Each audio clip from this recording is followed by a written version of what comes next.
মুসলমানের বাচ্চা কেন মুসলমান, খ্রিস্টানের বাচ্চা কেন খ্রিস্টান? আচ্ছা বলেন তো, একজন মুসলমানের নবজাত সন্তান যদি হিন্দুর ঘরে লালিত পালিত হয়, বড় হওয়ার পর রাম বলবে না আল্লাহ বলবে? বাচ্চা কার? আচ্ছা একজন হিন্দুর বাচ্চা নবজাত শিশু যদি মুসলমান ঘরে লালিত পালিত হয়, বড় হওয়ার পর আল্লাহ বলবে না রাম বলবে? বাচ্চা কার? তো হিন্দুর বাচ্চা বললো আল্লাহ, আর মুসলমানের বাচ্চা বললো রাম, কারণটা? আপনি কেন বুঝেন না? জন্ম কোনো ব্যাপার না, জন্ম কোনো সাবজেক্ট না, মোর সাবজেক্ট হলো শিক্ষা এবং পরিবেশ। জন্ম কোনো ব্যাপার না, এর কোনো হাইসিয়াতই নেই। মূল ব্যাপার হলো শিক্ষা এবং পরিবেশ। সে কোন শিক্ষায় শিক্ষিত হচ্ছে, কোন পরিবেশে বড় হচ্ছে। যতদিন নসিহাত থাকবে, উপদেশ থাকবে, এই ওয়াজ নসিহাত থাকবে, ততদিন দিনের বাতি জ্বলতে থাকবে। কিন্তু যখন নসিহাত বন্ধ হয়ে যাবে, ওয়াজ নসিহাত বন্ধ হয়ে যাবে, দিনের বাতিও আর জ্বলবে না, নিভে যাবে।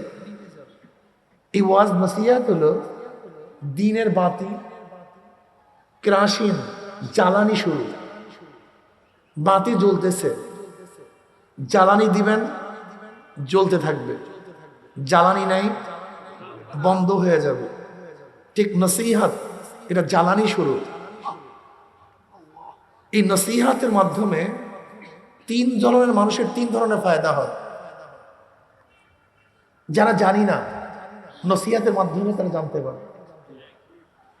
যারা জানি ভুলে গেছি, নসিহাতের ভিত্তিতে আবার স্মরণে আসে। যারা জানি ভুলিও নাই, নসিহাতের মাধ্যমে উৎসাহিত হই। কি কথা ঠিক না? নসিহাত ফায়দার থেকে খালি না, নসিহাত উপকারের থেকে খালি না। এর জন্য নসিহাতে আসতে হয়, নসিহাত করতে হয়। আজকে এখানে আমরা কেন আসছি? দিন শিক্ষা গ্রহণ করার জন্য। যদি দিনের জন্য আসেন, আল্লাহ পাক নিশ্চিত আপনাকে দিনের বুঝ দিয়া দিবেন। মান কানা ইউরিদু হারসাল আখিরাহ নাজিদ লাহু ফি হারসি। যারা দিনের খ্যাতি করার জন্য চেষ্টা করবে, দিনের কামাই করার জন্য, আখিরাতের কামাই করার জন্য চেষ্টা সাধনা করবে, নাজিদ লাহু ফি হারসিহি, আল্লাহ পাক রব্বুল আলামিন আখিরাতের কামার মধ্যে বৃদ্ধি ঘটায় দেবে। আল্লাহ পাক কি বলেন? আল্লাযীনা জাহাদু ফিনা লানাহদিয়ান্নাকুম সুবুলানা। সাবিলের বহু বচন সুবুল।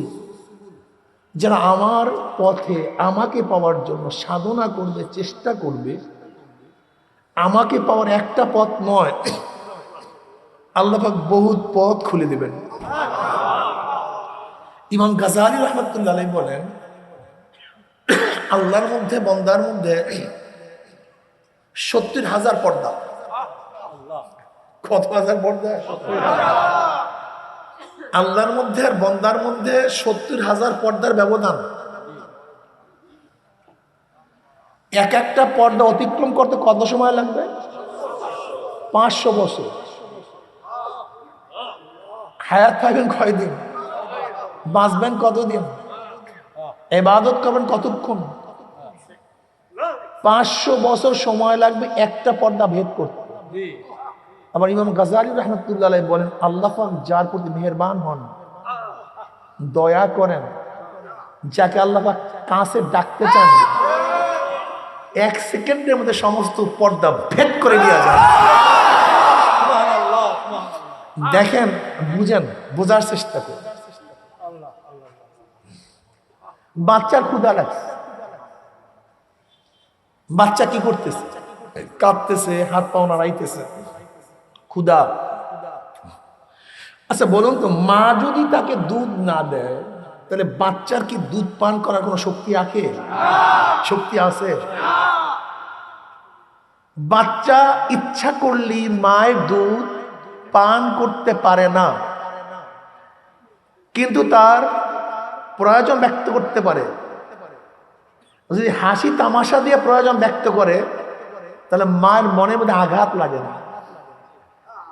কিন্তু যখনই সে ঠাট্টা মারিয়া চিল্লান দেয়, চোখের পানি ঝরাইতে থাকে, হাত পাও নাড়াতে থাকে, তখন আর মাও সহ্য করতে পারে না।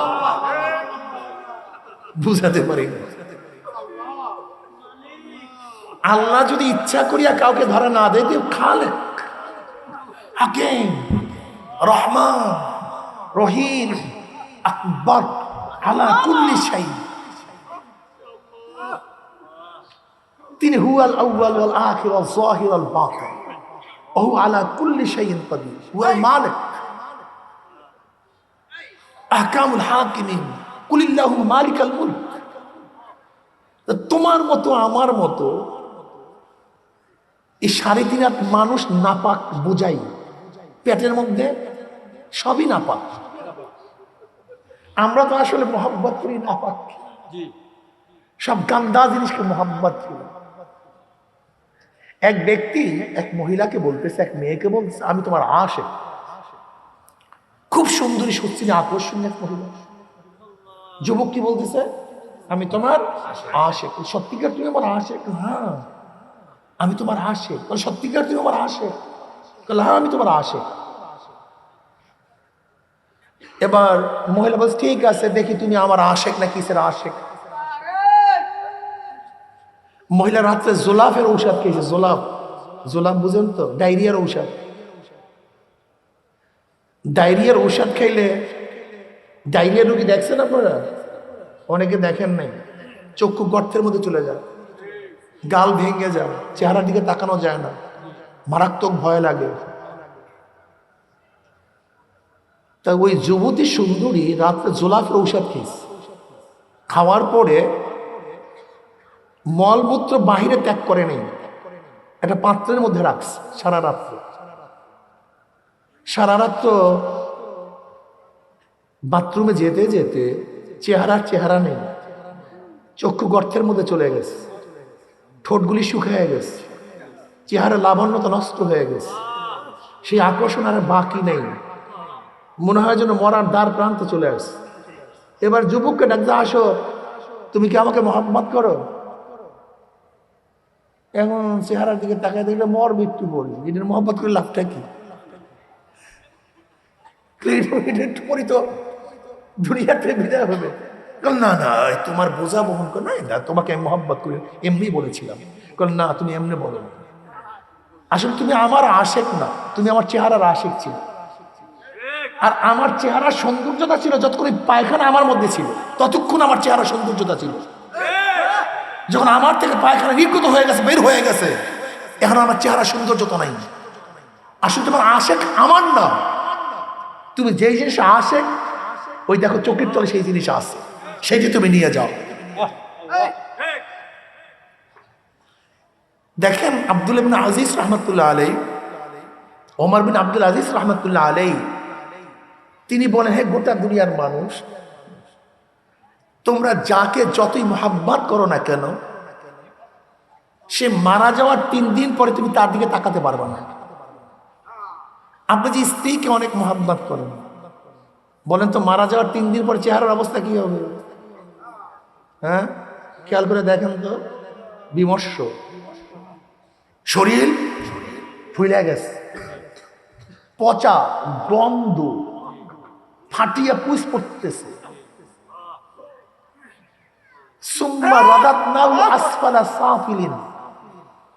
তুমি যেই স্বামীকে এত মোহাব্বত করো, সে মারা যাওয়ার 3 দিন পরে তুমি তার দিকে তাকাতে পারবে না। যে স্বামীকে এত ভালোবাসো, মারা যাওয়ার পরে তাকে নিয়ে একা এক রুমে থাকতে পারবে না। যে সন্তানের জন্য জীবন উৎসর্গ করতেছে, আমি মারা যাওয়ার পরে আমাকে ওই সন্তানরা একা পাহাড়ে দিতে পারবে না। আমার কবরের কাছে রাত্রে একা যেতে পারবে না, ভয় লাগে। স্ত্রী ডাক দিয়া বলবে, ভাইয়েরা বাড়ির দরজা কবরটা দিয়েন না, নতুন কবর দেখলে ছোট ছোট বাচ্চারা ভয় পাবে। हकीकत से तो दुनिया बेखबर है, दुनिया की नुमाइश पर नजर है, दुनिया का दोस्ती मिसले कागज फूल है, ज़ाहिरी में खुशनुमा है, हकीकत में कुछ नहीं। কাগজের ফুল দেখতে খুবই আকর্ষণীয়, এটা কাগজ, এর মধ্যে সুবাস নেই, ঘ্রাণ নেই, অরিজিনালিটি বলতে কিছু নেই। আজকে আমাদের দুনিয়া যা কিছু দেখেন সবই কাগজ, নেকি, সবই নেকি। ওই যতক্ষণ পর্যন্ত ওই মলমূত্র ভিতরে থাকে ততক্ষণ মহাব্বত করে বের হয়ে গেলে আর ভালো লাগে না।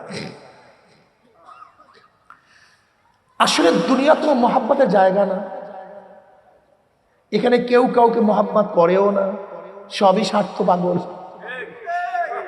দেখবেন বিবাহের আগে কত প্রেম, কত ভালোবাসা, আরে জীবন দিয়া দেবো, অমুক দিয়া দেবো, তমুক দিয়া দেবো। বিবাহের কয়েকদিন পরে কি অবস্থা? ডিভোর্স দাও, মারামারি, কাটাকাটি, সব শেষ। রিপোর্টে আসছে প্রেমের বিবাহের 70% ভেঙে যায়। যুবকরা খুব ভালো মতো বুঝবা, নিজেকে কন্ট্রোল করো, কন্ট্রোল করার চেষ্টা করো। অবৈধ প্রেমের বিবাহ 70% টেকে না।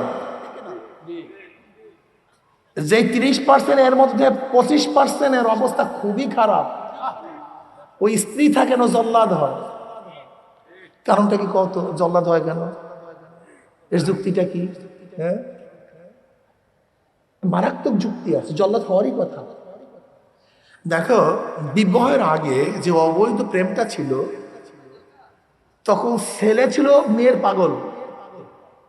ওই সারা রাত্র বাড়ির দরজায় কে দাঁড়ায় থাকতো? ওই পথের মধ্যে কে দাঁড়ায় থাকতো? এক নজর দেখার জন্য অপেক্ষা কে করতো? কে চাইতো? মেয়ে চাইতো, আমাকে দাও। কে শুনতো? ছেলে। যা কিছু বলতো তাই শুনতে বাধ্য হইত, শুধু তার একটু মোহাম্মদ পাওয়ার আশা। অর্থাৎ বিবাহের আগে সম্পূর্ণ উজাড় করছে ছেলে, ত্যাগ করছে অধিকাংশ ছেলে, শাসন করছে মেয়ে। কিন্তু বিবাহের পরই উল্টো হয়ে যায়। এখন ছেলে কি চায়? আমি একটু উপরে থাকি, সে একটু নিচে না নামুক, কমপক্ষে শাসিত হোক, মানে আমার কথা যেন মানে। সে অভ্যস্ত হয়েছিল কি মানার না না মানার, হুকুম দেওয়ার না না দেওয়ার। কথা বলেন না কেন? বিবাহের পরই বুঝাতে পারিনি। বিবাহের আগে হুকুম দিত, আর বিবাহের পরে হুকুম এখন আর সহ্য হয়। বাস কাটা শুরু হয়ে গেছে, কাপ হয়ে গেছে, আর কাজ হবে না। এবার সে মানতে পারে না, এখন আর মানতে পারে না। এই শুরু হয়ে যায়। এতদিন ছেলে সংসার ছিল না, ঘর ছিল না, বাড়ি ছিল না, শাড়ি জামা যা চাইছে হাওলাত করে বিক্রি করে দিত। কিন্তু এখন কি চিন্তা করে? ছেলে পড়াতে হবে, মেয়েকে পড়াতে হবে, চাল জোগাতে হবে, মাকে খাদ্য দিতে হবে, বাপকে চিকিৎসা করতে হবে, বোনটাকে বিবাহ দিতে হবে, ভাইটাকে পড়াতে হবে। এখন আর চাহিদা অনুযায়ী এখন লাগছে কি আগুন, পুরে লাগছে। 70% শেষ, বিবাহ থাকে না। আর 25% যে আছে, এই 25% যে থাকে এর মধ্যে বড় জ্বালা আর দুনিয়াতে নেই। গড্ডার মধ্যে মনে হয় জাহান্নামের আগুন লাগাই গেছে, সারাদিন cat cat cat cat cash cash cash cash চলতেছে। শোনো, বিবাহ বন্ধন নূরের বন্ধন। কিসের বন্ধন? যেই মেয়েটা তোমার জন্য হারাম ছিল আর যেই ছেলেটা তোমার জন্য হারাম ছিল, ইজাব কবুলের মাধ্যমে কি হয়ে যায়? ডাইরেক্ট হালাল হারাম হয়ে যায়, হালাল হারাম হালাল হয়ে যায়। আবার এই মুখের জবানের কারণে হালাল হারাম হয়ে যায়। এই জবান আল্লাহ পাক এত দামি বানাইছেন, কিচ্ছু না। বিবাহ পড়ছি শেষ। যে হালাল হারাম ছিল সে কি হয়ে যায়? তোমাকে আমি চাইনা দিয়া দিলাম, হালাল হারাম হয়ে যায় শুধুই জবানের কারণে। এটা নূরের বন্ধন, নূরের বন্ধন দেখা যায় না। যে বন্ধন এত শক্তিশালী, এত মারাত্মক এবং এত নরম যা চিন্তাও করা যায় না। এই নূরের বন্ধনকে আমরা ধ্বংস করি গুনাহ দিয়া। ঢোল ঢাঙ্গুরা, বেপর্দা, হলুদ মাখামাখি, হিন্দুদের কৃষ্টি কালচার, মদ পান, হিরো, এমন কোন অপকর্ম নাই বিবাহে করা হয় না। তাই নূরের বন্ধন থাকবে কেমন? তো কালিযুক্ত হয়ে গেছে। নূর নাই, নাপাক হয়ে গেছে। তোমাদের নিয়াত খারাপ। মহার মাংস কত? মহারানা 10 লক্ষ। তোমার প্রথমে চিন্তা যদি সাইরা দেয় প্রথমে, সেটা ভালো হবে কিভাবে বলো তো? প্রথমে বিবাহ মাংস কি মহার মাংস কত? 5 লাখ, 10 লাখ, 15 লাখ। এত মাংস কেন? উদ্দেশ্য কি? যদি তা তোমার নিয়াত ভালো না খারাপ? এই মুরব্বীরা আছেন, কার তো কাবিন নামা নেই, হাজারো মুরব্বীদের কাবিন নামার খবরও নেই, কিন্তু আজও 80 বছর পর্যন্ত, 90 বছর পর্যন্ত কোনো সমস্যাও। আর তোমার আমার এত সমস্যা কেন? নিয়াত তুমি করবো। আমার যুবক বাবারা, নিয়াতকে সহি করো। আমার মা বোনেরা, নিয়াতকে সহি করো। নূরের বন্ধনকে গুনাহ দিয়ে কালিযুক্ত করিও না। বিবাহের আগে প্রেম প্রেম করতে দেও না। বিবাহের পরেও স্ত্রীকে সিনেমার ব্যবস্থা করিও না। আমি চিন্তা করি ওই সমস্ত যুবক গাধারা এর চেয়ে বড় গাধা কেমনে হয়? যখন স্ত্রী দেখে নায়ক সুন্দর আকর্ষণীয়, পাশে দেখে পেতনি, আমার স্বামীটা কি কথা বলেন না কেন? আমার যখন স্বামী দেখে ওরে খোদা এদি হুর পরি নাচতে আছে, পাশে তাকাইয়া দেখে যেটা কালা ভূত। ভালোবাসা কয়ে গেল। তোমার ঘরের মধ্যে জ্ঞানজাম লাগবে না, আমাকে বলো।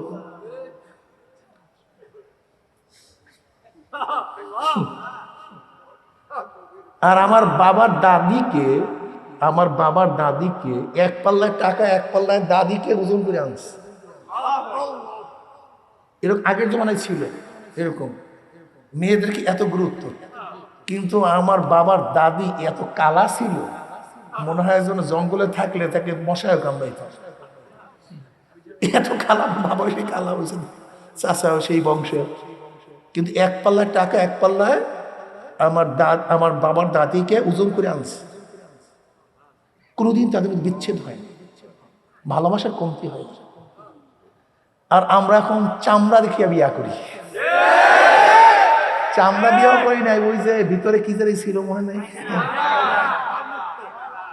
চরিত্র দেখে বিবাহ করো, আদর্শ দেখে বিবাহ করো। চাকরি যেরকম সেরকম করুক না কেন, বাড়তি আছে না, পায়খানা আছে। বাড়তি বোঝেন নাই? অবৈধ, হারাম। আব্বাজান রহমতুল্লাহ বলতো, তুমি হারাম না খেয়ে পায়খানা খাও। পায়খানাও হারাম। ঘুষ, সুদ, চুরির মাল, পায়খানা। তো তুমি পায়খানাকে ঘৃণা করো, তো সুদকে ঘৃণা করো না কেন? ওইটাও হারাম, এটাও তো হারাম, একই তো হারাম। বরং তোমার যদি চামিচ দিয়ে কাইতে গিয়ে পায়খানা খাও, কমপক্ষে পেটের মধ্যে হারাম, কথা বলেন না কেন? আর যদি সুদ খাও, ঘুষ খাও, চুরির মাল খাও, বেশি দিন। জান্নাতে কয়জন যাই না, সব তো জান্নাতের পাগল হয়ে গেছে। ইজা ওয়াকাত লুকমাতুন মিনাল হারামে ফি বাতনি ইবনে আদম লাআনাহু কুল্লু মালাকিন ফিস সামাই ওয়াল আরদ মা দামাত তিলকাল লুকমাতু ফি বাতনিহি ওয়া ইন মাতা আলা তিলকাল হালাত ফামাওয়াহু জাহান্নাম। যদি কোনো বনি আদমের পেটের মধ্যে 1 লোকমা হারাম ঢুকে, আসমান জমিনের সমস্ত ফেরেশতার তার উপর লানত বর্ষণ করতে থাকে, যতক্ষণ মধ্যে হারাম তার পেটের মধ্যে অবস্থান করে। ওয়া ইন মাতা আলা তিলকাল হালাত, যে অবস্থায় মারা যায়, ফামাওয়াহু জাহান্নাম। সব পাগল হয়ে গেছে, সব জান্নাতে চলে যাবে। মিথ্যা বলে সারা। অনেকে বলে বিদেশিরা মুমিন না, কিন্তু ঈমানের যত লক্ষণ তাদের মধ্যে আছে। মিথ্যা কি জিনিস জানে না, ধোঁকাবাজি বুঝে না, 2 নাম্বারই জানে না। সেদিনকে গল্প করতেছে, একদিন গাড়িতে এক ব্যক্তি হুজুর কোরিয়ায় গেলাম, মালের দোকানদার, দোকান ও নাই, কেউ লিস্টি করা দোকানদার, তো সে আধা ঘন্টা দাঁড়ায় আছে, মাল নিবে। আধা ঘন্টা পর দোকানদার আসছে, কি ভাই দাঁড়ায় আছে? ভাই তুমি নেই। বলে আপনি এতক্ষণ সময় নষ্ট করছেন, এই যে দেখেন না লেখা আছে, আপনি মালের দাম দিয়ে নিয়ে যাবেন। খুলিয়ে যদি কেউ চুরি করে বা টাকা না দেয়, তাহলে আপনার মাথায় এটা আসলে কিভাবে যে টাকা না দিয়ে মাল নেওয়া যায়? এটা মাথায় আসছে কিভাবে? আপনার মাথায় আসছে কিভাবে? এটা ঢুকলো কিভাবে মাথায় আপনার? এই জন্য জ্ঞানীরা বলে বাচ্চাদেরকে এই কথাও বলবো না, মিথ্যা বলিও না, এই কথা বলবা না, তাহলে জানবে মিথ্যা একটা আছে, মিথ্যা একটা আছে। আজকে আমাদের ছোট ছোট বাচ্চাদেরকে কি পড়ানো হয়? টোনা টুনির গল্প। আমাদের টোনা টুনির গল্পটা মনে আছে? ওই যে টোনা টুনি পিকনিক করে, শ্রীগাল আসছে দাওয়াত খাওয়ার জন্য, টোনা টুনি সময় মতো খাইয়া লইয়া গাছে, যখনই আসছে মেহমান কি বলে? টুন টোনা টুন টুন। কি শিখলাম তো? ধোকা। আমরা কি শিক্ষা দেয়? পাঁচি সিগাল কিভাবে কাঁঠাল চুরি করে, দেখেন না আগে ছবিগুলি? একের পর এক উঠা কাঁঠাল চুরি শিক্ষা দিই। আপনি জানেন বাচ্চা কি জিনিস? বাচ্চা কি জিনিস জানেন? সুবহানাল্লাহ। আপনি দেখেন ঘরের মধ্যে মা যা কিছু করে বাচ্চা হু বাহু তাই করে, হু বাহু। ঘরের মধ্যে বাবা যা করে হু বাহু, হু বাহু।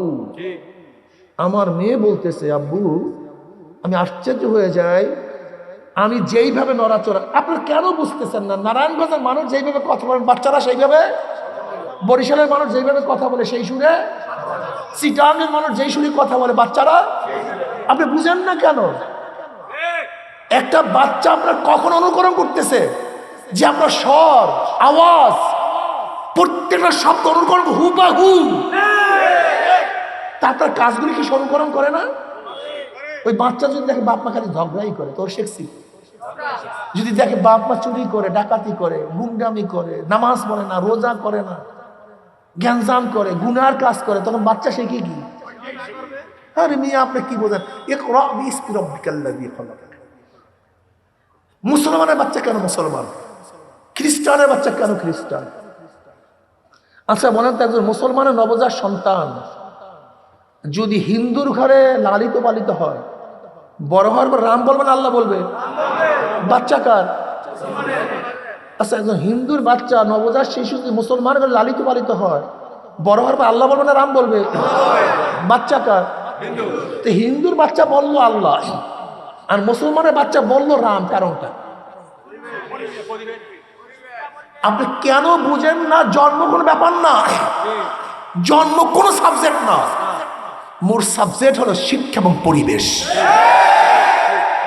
জন্ম কোনো ব্যাপার না,